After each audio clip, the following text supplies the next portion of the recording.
Mais uma pergunta daqui. Explique, por favor, 2 pontos da Bíblia que falam a respeito da reencarnação. Em alguns pontos parece ser contrário à reencarnação. Gostaria de comentar sobre isso. Exemplo, Hebreus capítulo 9, versículo 27. Cabe ao homem nascer e morrer somente uma vez. Isso é carta de Paulo aos Hebreus. Quantas vezes se nasce? Uma única vez. Porque só existe vida. Vida no mundo espiritual, vida no corpo. Vida no mundo espiritual, vida no corpo. E toda vida é acompanhada pela sua antítese. Só existe vida porque existe morte. Paulo não tinha conhecimento disso, mas a neurociência vem provar hoje que a cada segundo morrem cerca de 150 mil células do nosso corpo. Então eu só estou vivo porque eu estou morrendo.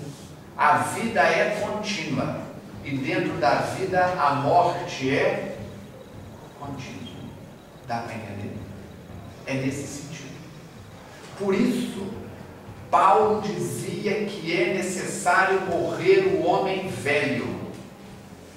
E Kardec diz que é necessário viver e nascer o homem novo, que ele chama no Evangelho segundo o Espiritismo o homem de bem.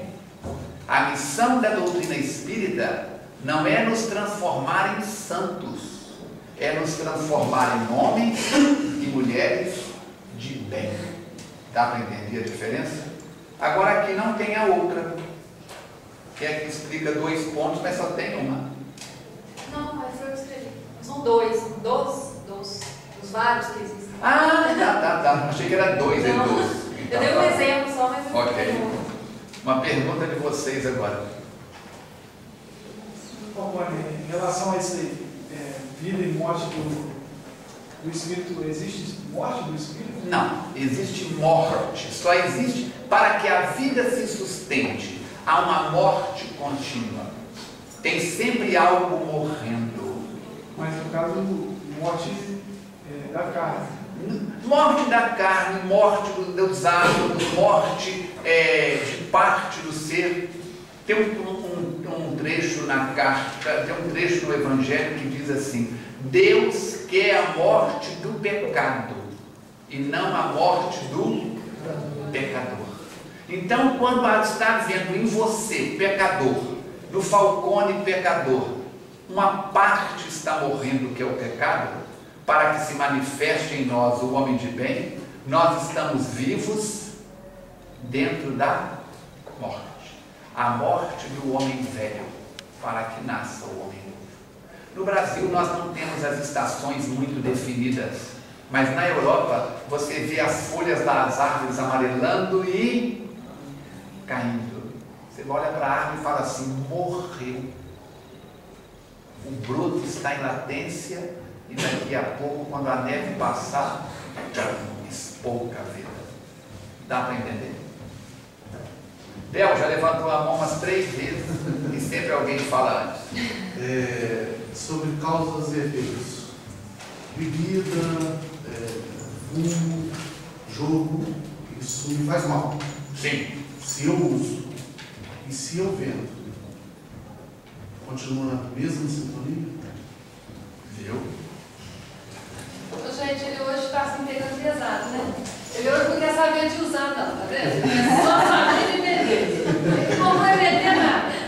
O companheiro está perguntando se fumo, bebida, jogo, coisa deste nível, vícios materiais, se eu uso ou se eu comercializo isso, se o prejuízo é o mesmo ou se há prejuízo.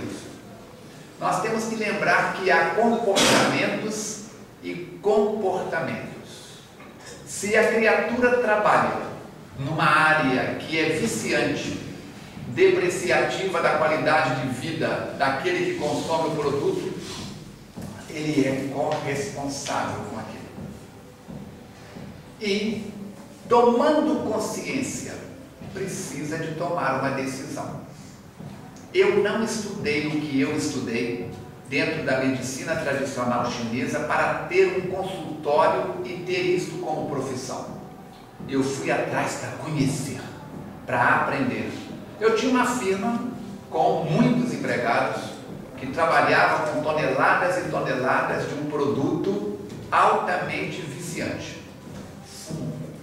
Meu pai tinha uma tabacaria e eu trabalhei com ele e acabei criando uma firma também, Armazém Acácia, outra tabacaria. E chegou um momento em que eu tive que optar entre ganhar muito dinheiro com fumo e trabalhar pouco, porque tinha um monte de gente trabalhando para mim, viajantes para vários estados, ou trabalhar muitas e muitas vezes mais e ganhar muitas e muitas vezes menos. E fiz a opção do bom senso. Ok? Agora essa decisão precisa de ser pessoal. Não é eu chegar para ela e dizer, para de fazer isso, porque isso vai criar karma negativo para você no futuro. Isso vai criar dificuldades para você no amanhã. Cada fruto amadurece na hora certa. Há pessoas que conseguem tomar uma dose de bebida alcoólica antes do almoço, o famoso 2 dedinhos de pinga, um cálice de vinho e acabou, e tocam a sua vida com dignidade. Há outros que tomam 2 dedinhos de cada vez, várias vezes por dia.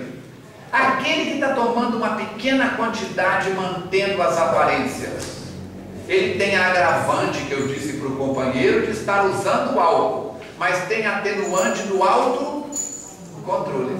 Aquele que bebe desbragadamente de cair, só tem agravantes a favor dele.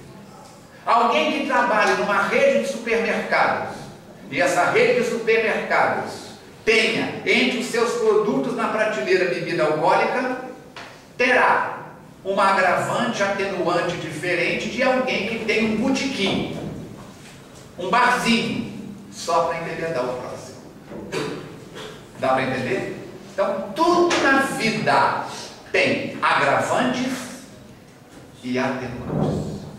Agora, na proporção em que cresce a consciência, a responsabilidade do homem é do tamanho do seu conhecimento.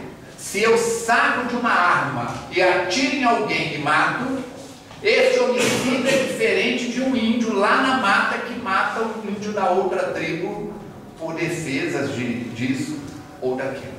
Por quê? O meu nível intelectual, acreditamos, é maior do que o nível intelectual social daquele índio. Então, temos que levar uma série de coisas. Temos que evitar generalizações. Ah, matou por tiro? Vai para lá. Matou por faca? Vai para cá. Não é assim que a coisa funciona. Ok?